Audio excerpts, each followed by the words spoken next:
Hello. Welcome everyone to JLABTV. I am JLAB and this is Football Manager 2022, the Youth Academy Challenge today with Beira-Mar. We are at the end of season review today, and we're going to see what the board have in mind for us next year, which I pretty much already know, I figure at this point, as well as the budget they're going to be giving us, because, well, we've had a good season by our standards and by the expectations of the board, so let's go over the season review and then kick on from there, shall we? So we let players go and sign for players. This is a signing I actually didn't mention this before, but Pedro Tribula has actually left us for Inter Milan of all places. Now, I'm gonna be honest, I don't know what they see in him, but he left for Inter, never played, so he's pretty much a youth player. And given his, 2.5-star potential for us, I was more than happy to let him go.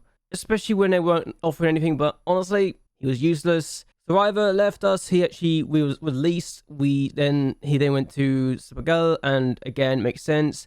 And Oxford left on a free transfer. We let him go. He went to Aguda, and Paredes went to Vitória de Setúbal, and he didn't do much for them, even if he did well for those games. So it shows that's happened there. We also let a load of players go out on loan, and Diego Salazar went on loan to Loez and did really well. 9 assists, 3 goals, a 7.61 rating, but he was also playing in the 5th tier, so maybe not the best thing for him, that situation. At least Callisto went to Castadia, and they were in the 3rd tier, so that's a good sign for us. Mauricio Barreto is going to be leaving at the end of the season. He went on loan to Sporting Cafajal, and he's did okay, but he's not really the level we want anymore. Lucas hasn't really got to the potential I thought he would get to, so going out on loan for him has been good. Kende, again, out on loan. Might still get a new contract. I don't know yet. Bruno Pereira has been good going out on loan to Cover de Piedra. And I'm happy he got the game time and he's doing well. We've got the likes of Pedro Enrique going out on loan as well. 30 games, 4 goals, 3 assists at Union de Cetarem. And again, needed the loan spell. Mandatory went out on loan as well. 2 of them. A lot more pricey for the range of money. But again, he wasn't a player that I was hoping we could do, and I think he might be let go as well at the end of the season. Marco Crios, again, went out on loan. This time went to Canales 2010. Did okay, wasn't amazing. Andre Cassell, I thought I was going to lose. We sent on loan to get some first-team football, and he's got first-team football. He's also signed a new deal. Now I'm wondering if I really should have got a new deal for him or not, because he's not been amazing, and he's not really developing either. We got Diego Varela, who went out on loan. He's now back at the club and actually plays some first-team football for us. He did not have the best of times on loan, I don't think, so there you go. Miles is already on his way out. He signed a pre-contract elsewhere, so he won't be with us after the season. He was on loan and wasn't amazing either. Gary Williams, we brought back from a loan spell. He was not playing a lot. And yeah, they weren't playing him, or they were playing out of position. And we just decided, you know what, come back. Marcos Newhouse as well, a player that I don't know what the problem was, but he was not happy and he was consistently complaining, and he brought him back. So there you go. Nuno Saizes wasn't amazing in his own spell, didn't do anything as well as we. But this is a season to remember though. Beira-Mar were one of the competition's more unpredictable teams, enjoying an impressive spell of form between August and September that saw them rise to 5th, but also slid as low as 10th in an up and down season that did at least end up with them exceeding expectations. And honestly, if you told me at some point we'd be able to win 3 games in a row, I would have laughed at you and said, we're not going to do that. And then we won 2 games in a row again. The run of form between the Morenz game, which you can see right now, and the Paços de Ferreira form is probably the worst form I've ever enjoyed in this league, and we weren't even taking a Porto and Benfica. That's the scary part for me, but there you go. Apparently we have issues. It also didn't help that we lost our main goalkeeper at the time to the African Cup of Nations, so again, not amazing. Finish in 10th place though. Rui Quintino and Eduardo Moraes both got 7 goals as the 2 front strikers, which for me is not amazing, but at the same time we need to work on a few things. We did get a mid-table finish at least. Taça de Portugal, we wanted to get to the 4th round. We got knocked out by Chaves, a lower league team. They say it's a difficult draw. I say that's an underachievement and we should be beating Chaves 9 times out of 10, but it happened to be not our way. We also lost in the 1st round of the Allianz Cup, and Gil Vicente beat us, so I'm not happy. Biggest win of the year, 4-0 against Morenz, our 2nd league game of the year, which was great. With Piero again, the goal of the season in the match that I generally saw at Salazar, and that goal really told me that yes, this guy's really good. Will Pope got a brace against Braga and never hit those heights again. That was a match I remember. The biggest win we've ever achieved, the 2-1 victory against Braga, and for me, the highlight of the season. So looking at the finances, and well, club reputation's not changed at all. We've got no sponsorship deal apparently, and we did improve our sponsorship though from 700,000 to 2.3 million. Broadcast revenue went up to 3.13 million from 2.97 million. Course put in hospitality up by £1,000. We did lose about 12 grand in the competition prize money, but really, when you look at the sponsorship, I don't think you need to be so concerned about it. The matchday commercial and retail was up from 630,000 to 647,000. It was good. We also made 566,000 in merchandise sales, with 56,600 of those coming from non-domestic sales. And we sold 7,240 shirts. Ventura, Alvarez, Pereira, Quintanilla, and Lasca being the top sellers, which is very promising. How we lined up was this, and you're already seeing the problem, aren't you? Rui Quintanilla did not make it in the team of the year. Both our fullbacks, who are our best fullbacks in the team, both got a 6.65 average rating. That is an issue. The fullbacks is the issue here. In this lineup, in this team, they're not good enough right now. Others getting 6.92, and Santos getting 6.83 is not great. And Tunis only getting a 6.78. Pope getting only a 6.78. Mariah getting a 6.85. And Ventura getting a 6.88. It's not amazing. Lasca getting a 7.18. Esteval getting a 7.04. And Pereira getting a 7.12. Being our best three players is a little concerning to say. Look at the accolades. Lasca was the player of the season and young player of the season. Ribeiro getting the goal of the season. Quintanilla getting the top goal scorer. Ventura getting the most assists with 10. Lasca got the most player of the match award. He was also the highest average rating and completed the most passes per 90. So really, there's a little concern that we're not doing as well as we should be here. And we got nothing else. So not amazing to say the least.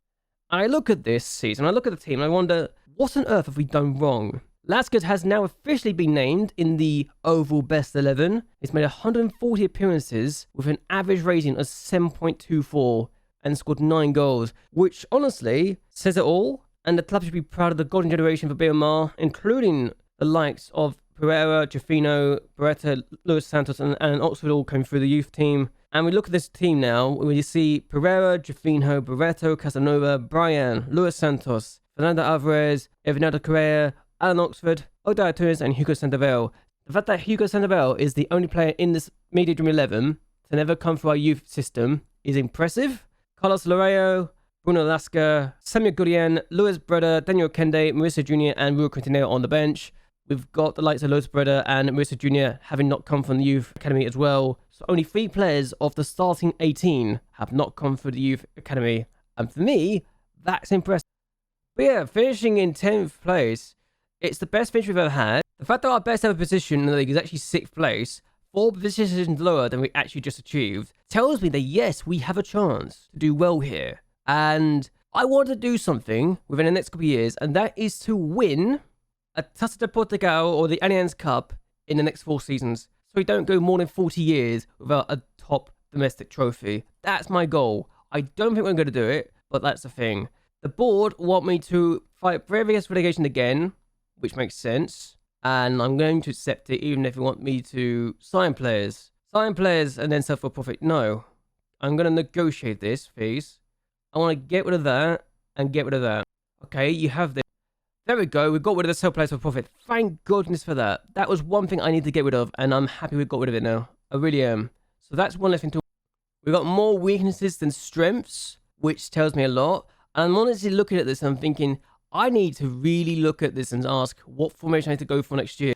So we're going to go for the team meeting, and we're going to tell the players that we're in for a hard fight against relegation. And they're happy with that. So good. At least they got that realistic target. And I'm not going to promise anything. Esteval, why do you want promises? Why do you want promises to below? I really don't know.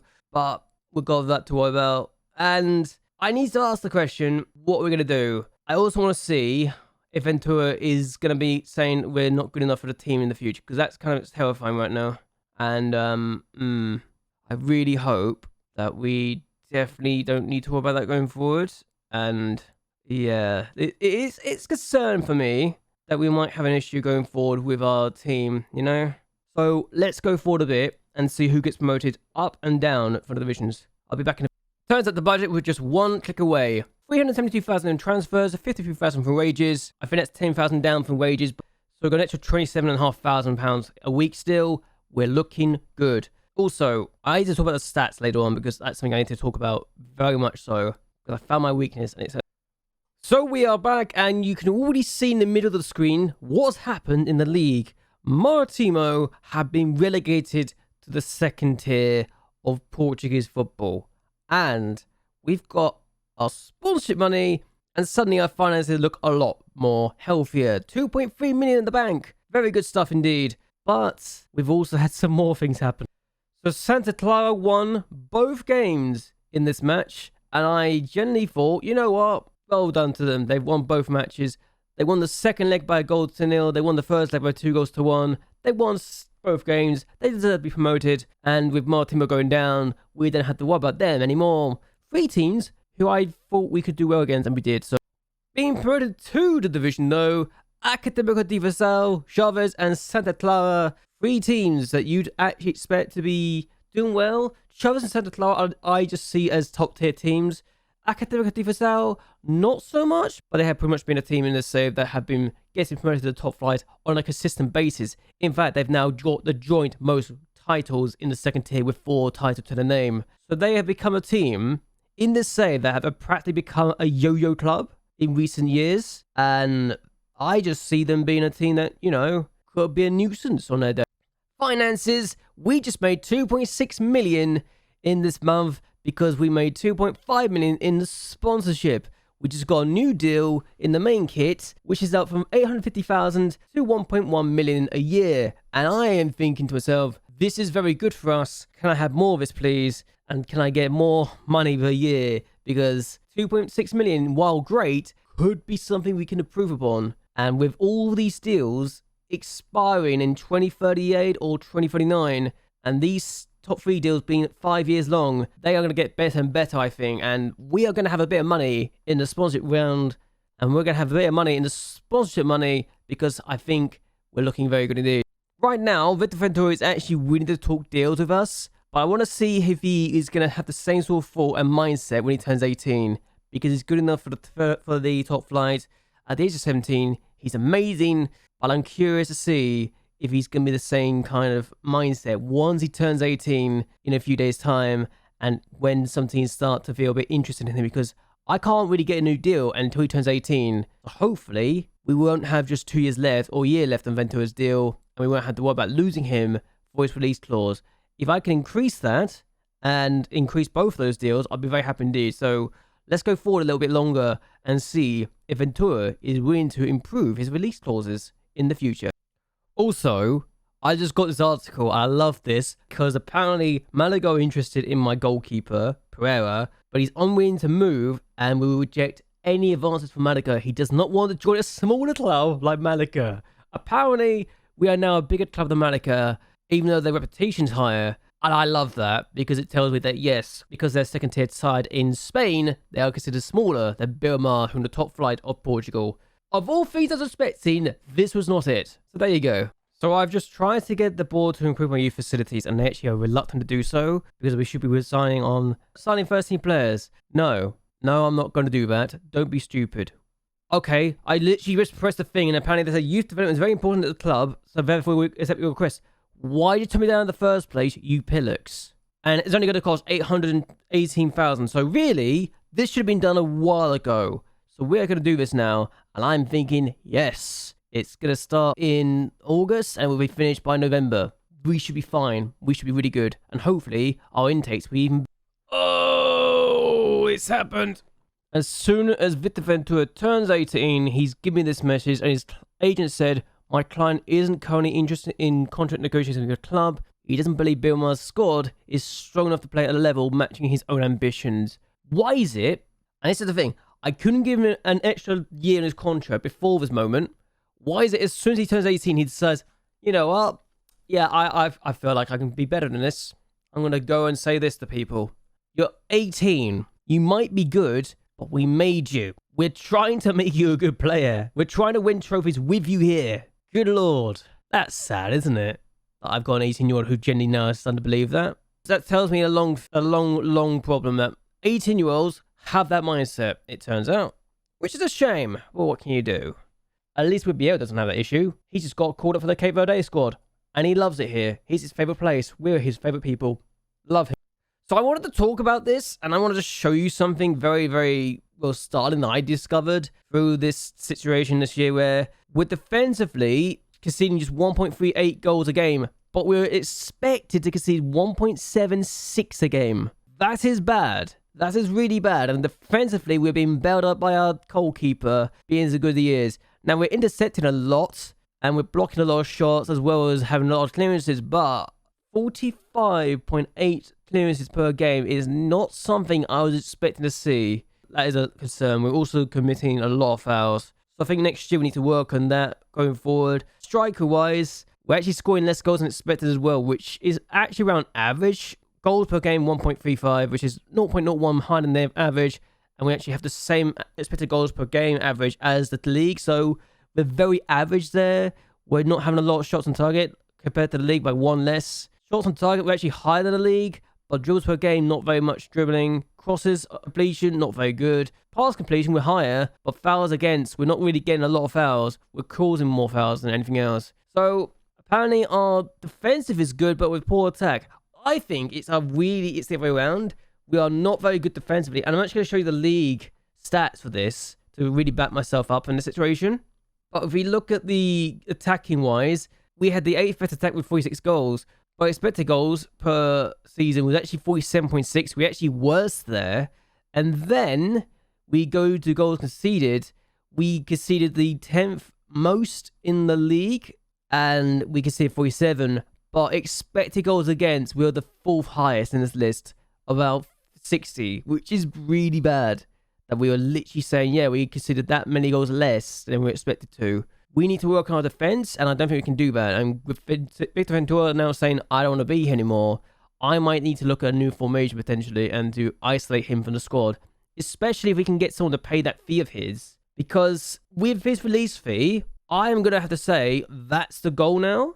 And I might just outright say, hit the release fee, and we're good. 33.5 million for Victor Ventura, and we're going to have to get a lot of finances in the club. What we are going to do, though, is actually end this here, though. I hope you guys enjoy yourselves. I hope you guys like and share this video, and that you subscribe to the channel. It really does help me a lot. But anyway, until next time, goodbye, and well, good night. I swear to God, as soon as I end that recording, Victor Ventura comes to me and talks about wanting to talk to a bigger club.